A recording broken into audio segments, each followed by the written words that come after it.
Բարի լույս սիրելիներս։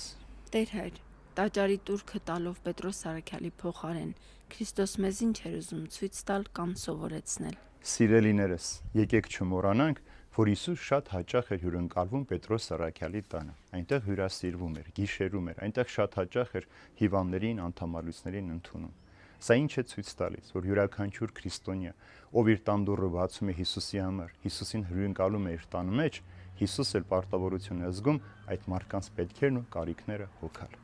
Երկրորդ Հիսուս ինքը տվեց, բայց դրա հետ մեկտեղ Պետրոս Սարաքյալը նաև աշխատանք կատարեց։ Նա գնաց ծով, կարթը նետեց, ձուկը բռնեց, նրա բերենց դրամը հանեց, բերեց տվեց հարկահարներին։ Եվ ինչ է սա նշանակում, որ յուրաքանչյուր քրիստոնյա պետք է Հիսուսի համար զոհողություններ կատարի։ Քո արդար վաստակից, քո աշխատավարձից, քո բարիքից ինչ որ ունես, Քրիստոսի բաժին անպայման պետք է հանես տաճարին տալով կամ աղքատի միջոցով։ Երրորդ Պետրոս Սարաքյալի փոխարեն Հիսուս բարիք գործեց, սիրելիներս, ողորմածություն արեց։ Իր պարտքը տալը դա արդարություն էր։ Պետրոս Սարաքյալի փոխարեն տալը ողորմություն էր։ Ուրեմն արդարասիրությունը կամ արդարությունը մեր մեջ ավելին չպիտի լինի, քան ողորմությունը,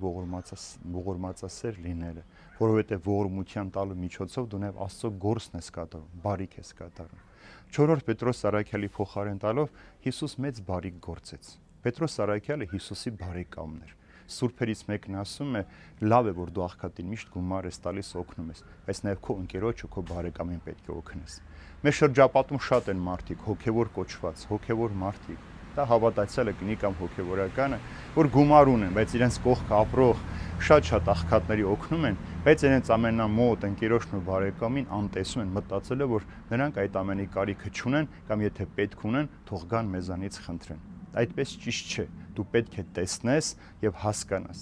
Եվ վերջապես սիրելիներս, Պետրոս Սարաքյալի փոխարեն տալով Հիսուս ցույց տվեց, որ յուրաքանչյուր մարդու հոգսը նաեւ Քրիստոսի հոգսն է։ Պետրոս Սարաքյալը երբեք չեկավ Հիսուսին խնդրեց։ Նա ինքը պետք է նաեւ վճարեր։ Հիսուս գիտեր յուրաքանչյուրիս պետքերն ու կարիքները։ Շատ հաճախ մենք միշտ խնդրում ենք, բայց Հիսուս առանց խնդրել ավելին է տալիս մեզ։ Մեր խնդրածից, մեր իմուծածից, մեր ունեցածից ավելին Տերը տալիս է մեզ։ Պարզապես մենք պետք է մեր հույսը, մեր վստահությունը դնենք Հիսուսի վրա, որպեսզի Հիսուս մեր փոխարեն անի։ Ոչ թե չաշխատենք, պարզապես նստենք ու սպասենք, այլ հակառակ, երբ որ դու աշխատում ես, երբ որ դու